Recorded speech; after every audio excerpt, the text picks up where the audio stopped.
The natural hair community is a humiliation ritual. Try asking somebody a simple question and see where that gets you. Stay tuned.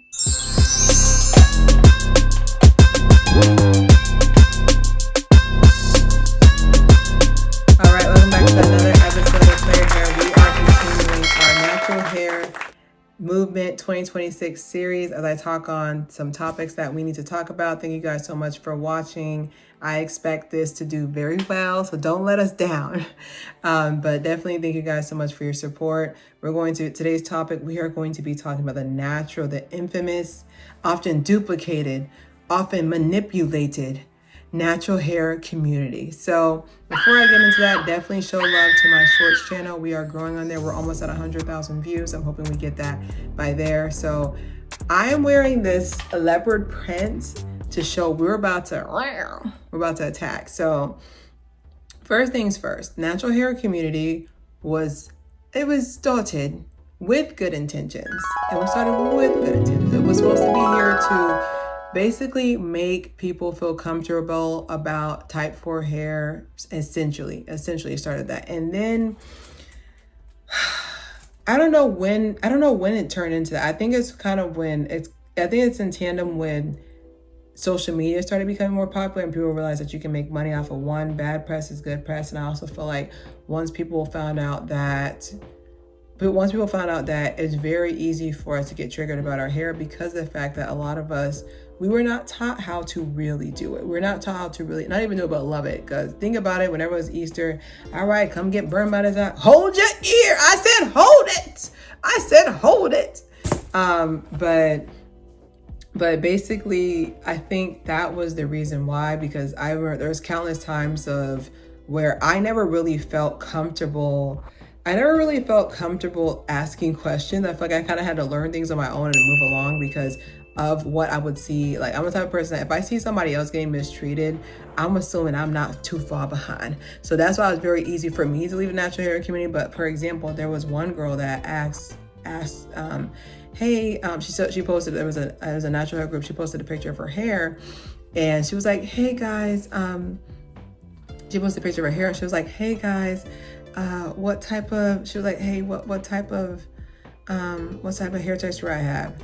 Everybody's like, you don't know by now. You don't know why are you asking this? You know what hair texture, you got good hair. And that's already toxic. We're gonna talk about that typing in a couple of episodes in the future. But it was really scary to me how aggressive people were. And it was scary to me how aggressive people were, but it was really scary to me about how easy it was for people to go there. Like, I think that you should always be an eager student. You should always be eager student and then also willing teacher. But it just always felt like a humiliation ritual. And then there's so many women that have gone viral on TikTok, which I learned from TikTok. If the more toxic you are, the more money you'll make. But there's been plenty of times where I've seen on TikTok where people will purposely be like, nothing ain't wrong. It's just I have type 4. I don't know how to do it.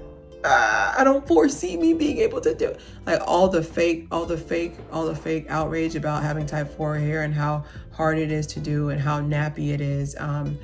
I just really feel like it does feel like a humiliation ritual, and they realize that they can make money off of it. That's why there's a lot of times where I've gone on TikTok and I'll skip right by. I was just like, I'm not trying to get mad today because I know for certain, I've never seen a hair texture that I personally done, because I do hair in real life as well. I'll charge you more because you're supposed to be learning from class. But I do hair on the side, and I've done 4Z. It's not 4Z. 4Z is just 4C high porosity. There's no such thing as 4C, honestly. 4Z. Okay.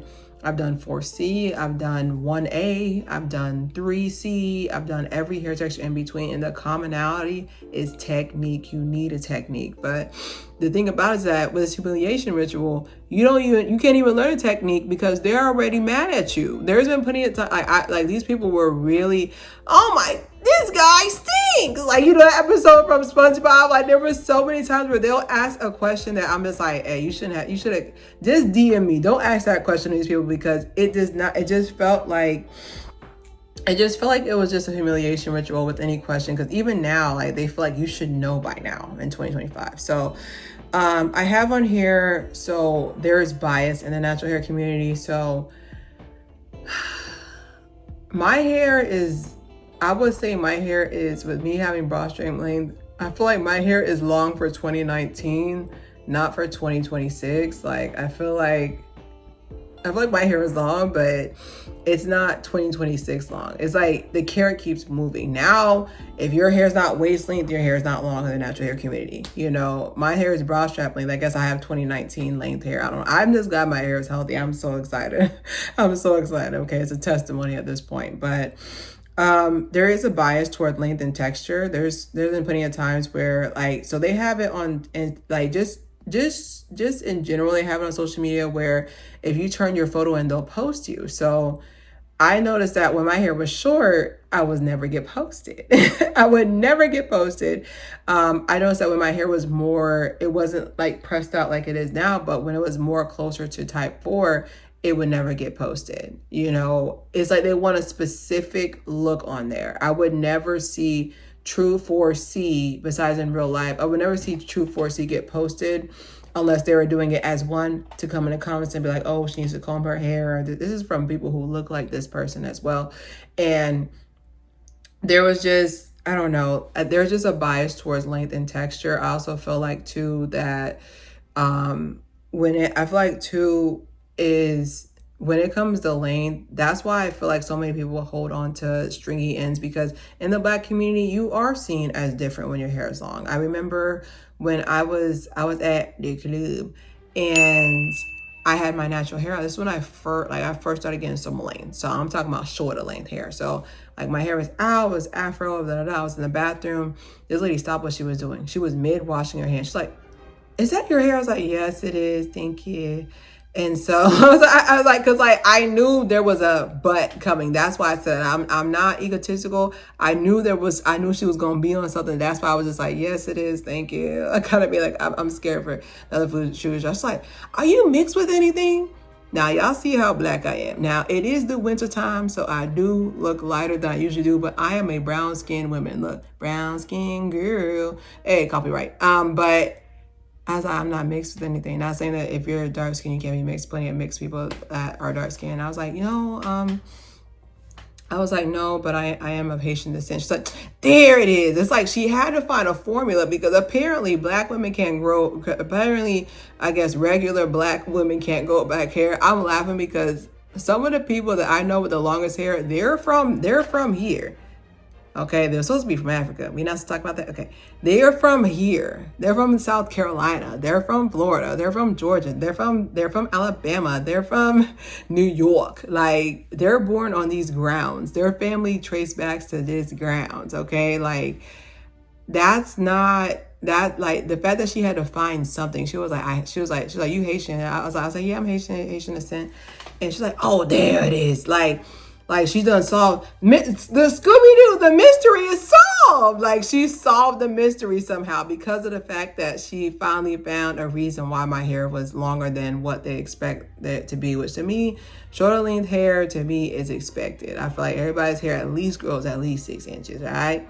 But no judgment there. But I also feel like there's also texture. There's texture approval as well. I feel like as someone who's true 4B, like we're actually more rare than 4A. Like there's more 4A than there is 4B. 4B, we're literally 4A and 4C's child together. You know, like we're kind of like the middle child. It's like we can have the afro when we pick it out more, so can 4A, but we can have the afro, but like our hair also is a looser texture. But we're like the middle child of the hair typing. So there's times where like if your hair doesn't look 4A or almost 3C, they're not going to post it, which that's not my hair. Or if your hair doesn't look 4C, they're not going to post it. So there's been plenty of times where I would not get a post at all.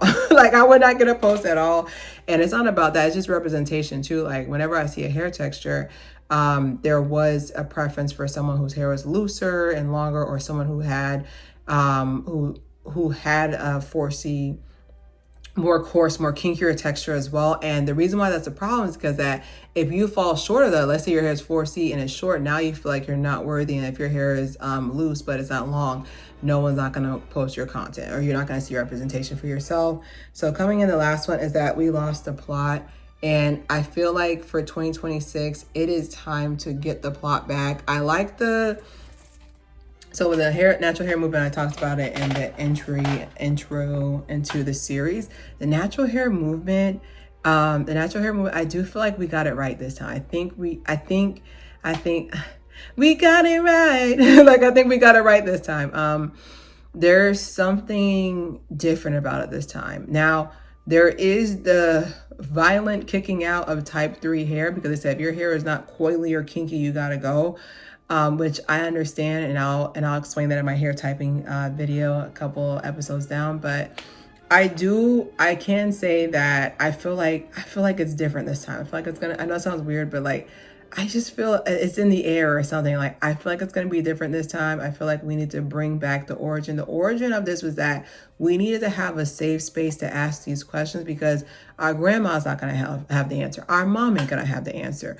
Our aunties aren't going to have the answer, because they're not wearing their natural hair out. It was a safe space for us to be able to come in, and it's supposed to be a safe space for us to be able to come in and ask the question that we always wanted to know. Like, even if it's a silly question, like, okay, with natural hair, why does it puff up when it's humid outside?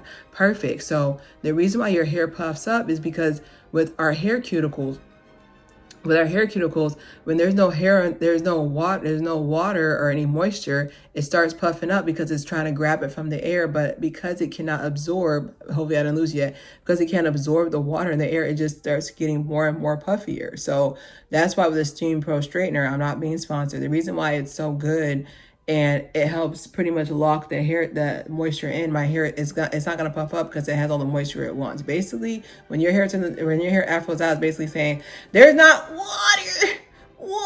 There's not enough water around, so it's gonna start puffing up. That's where the frizz comes from. So that's why, like, even with deep conditioning changed my life. Like, I deep condition every 2 weeks now, and productively, because the instructions literally say leave on hair for 15 minutes and wash out. And we'd be like, I'll go do my errands.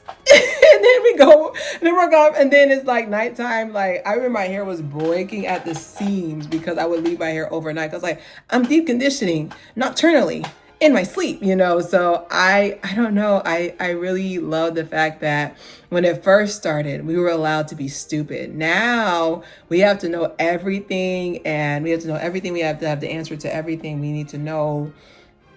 We have to have the answer to everything. We need to be able to, I don't know, like, we need to be able to answer everything on time and not ask anybody any questions.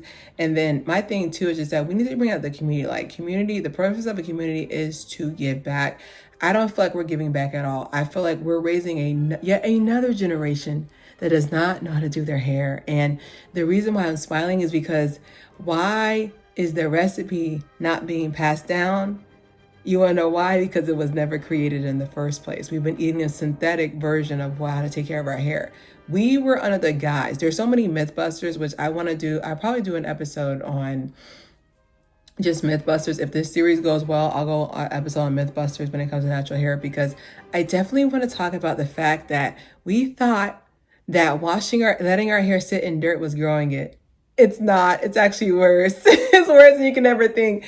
Your scalp is skin. So unless you're okay with washing your can I say that word? Unless you're okay with washing your bum every 2 weeks, think of it like every 3 months. Think of it like that. That's why I wash my hair every 2 weeks. Whenever I get paid, I was like, oh, it's time to wash again. Which I really want to get to where I'm washing it weekly, because the more you wash your hair, the easier it is. The more you wash your hair, the easier it is for you to, one, do hairstyles, one, for the products to sit as well. And then also just overall, it's just like when you feel like a fresh bath after. Like, it's similar to that. Like, after I take a fresh bath, I had a bad day and I took a bath, like, it kind of like washes everything away. So I used to wash my hair after every hairstyle. So if my braids are in for 3 months, I don't wash my hair for 3 months. And I know you guys are going to judge me in the comments, but as a new community, you shouldn't. But don't do that. Please don't do it. It's going to break your hair off. It's going to break your hair off. Your hair does not grow in filth. Okay, your hair does not grow in field. All right, please wash your hair. But I don't know. What do you think about the new natural hair community? Definitely, any mythbusters that you want me to talk about, go in the comments. I would love to get some ideas on it. I really feel like we got it right this time. So don't forget to subscribe, share. It's Claire's Hair.